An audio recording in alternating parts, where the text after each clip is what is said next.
much time, and it's weird, I spent a lot of time getting blazed for the last hour. Trying to think of how to open it, because you only get one chance to do Hall H. I only get one opportunity a year to come up and play Hall H. It's like getting a blowjob from my wife, only once a year, man. So I always want to make it count, so I was like, how do I go out, what do I tell them and stuff? And I realized there's a perfect story that I wanted to tell you, but in order to tell you that story, I got to tell another longer story.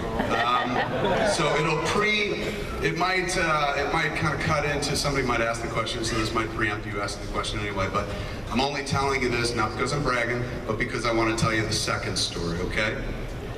I was in England recently, and I went to the set of Star Wars Episode VII. JJ Abrams was very kind. He sent me an email and said, hey man, I was thinking of you. Why don't you, how are you doing, man? We started the movie. If you're ever in England while we're shooting, why don't you stop by and say hello and stuff? And we were just heading out to England with the Jay and Silent Bob Get Old Hollywood Babylon podcast tour. So I wrote him back and I was like, dude, I'm coming to London, man. So like, I will totally come visit the set. And he was like, oh, that rocks, man. I'll put you in touch with my sister. He put me in touch with Orcus and shit, and the plans were made for me to come visit, to see the fucking Star Wars Episode VII set. Me, the guy who always blabs his mouth and shit. But still, I was like, right on. And that's when I started thinking about it. I told my wife, I was just like, fucking JJ Abrams invited me to the set, man, to go to Episode VII. And she's like, I didn't think you and JJ were all that close. And I was like, oh my God, you're right, man. It's like, it's not like we're friendly, but it's not like, you know, we go over each other's house very often and stuff. So I'm like going, oh my God, maybe this dude didn't mean to write me an email at all.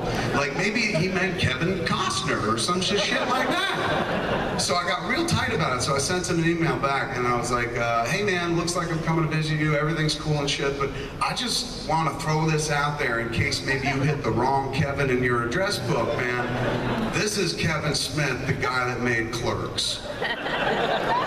Sent the email and shit, and within 10 minutes got an email back from JJ. 2 words, just said, oh fuck. So they didn't cancel me, and they let me go to the set for Star Wars Episode VII. I've talked about other places, so I'll do a truncated version of it for you here. I've thought about it a little since it happened, and since I spoke about it that first weekend. You can probably see it somewhere online. But in a nutshell, I signed an NDA, non-disclosure agreement, not allowed to say a lot of the things that I saw, so I've been very careful about the things that I've said and whatnot. When I first got there, you walk onto the lot at Pinewood Studios, you get to the Lucasfilm offices, there is a sign hanging up where they make you sign the NDA. There's a sign hanging up, looks like one of those old World War II posters, you know, propaganda posters. And it features like Captain Nita or Admiral Piet from, you know, the Imperial Star Bridge of the Star of the Executioner or whatever. Two Imperial generals, one going like this. And it says, loose lips sink starships. And I was like, that's real cute, that's clever. And JJ's assistant was like, he hung that up just for you. So I was like, fair enough, fair enough. So I signed a bunch of shit, said I can't tell you what I saw and stuff, but I'll kind of work around it to tell you what was there. What was there, honestly, was absolute magic. Ladies and gentlemen, I've been, you know, doing what I do for a living, sometimes well, sometimes not well, depends on who you ask, for 2 decades now. And when you make the sausage, when you get to see behind the scenes and whatnot, it's not as magical anymore, I'll be honest with you, man. Like, I don't view movies through the same prism most people do. I don't view them as like, I would do that better, because I never would do that. Most movies I watch and be like, how'd they get that done? You know, I'm still fucking amazed 2 decades in. But 2 decades in, you know how movies come together. It's like knowing how the magician does the tricks. And even though you can enjoy a good stage show, at the end of the day, you know, it's movies, it's your job or something like that. So that's the prism through which I view most movies. That's why when movies capture my imagination or heart, like the Marvel movies or something like that, or fucking, you know, Batman movies, that like takes me back to a place where I'm like, oh, it thrills me. There's something inside that'll still fucking thrill me. So when I went to that set, man, I went like in a very clinical directorial fashion. I'm a guy who works in the movie industry and stuff, and I was lucky enough to get invited to the set of a sequel to a movie that when I was a kid, I was absolutely in love with. Those movies defined my childhood and stuff. So for me, I'm like, this is great, what a cool opportunity.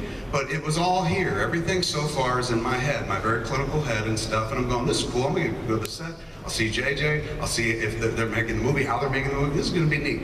And it was very superficial, so I get there, and it's a real world, you know, they had sets. It wasn't like a series of blue screens with somebody standing in front of like a Millennium Falcon. Now, it's on a movie stage, so from the outside it doesn't look like the Falcon as we know it in the movies, but the shape of it and shit like that, I see these, the doors, the opening doorway, the landing, the door platform, walks up onto the Millennium Falcon. I see it, so I'm like, oh shit, that must be the Millennium Falcon. I read online that people have taken pictures of it being built, and here it is and stuff. So I'm looking at it going, that's real cool. And Morgan goes, do you want to walk on it? And I go, oh fuck, yeah, absolutely. What a kick that'd be, man. Like, I ain't baked, I wish I was, because this would be amazing.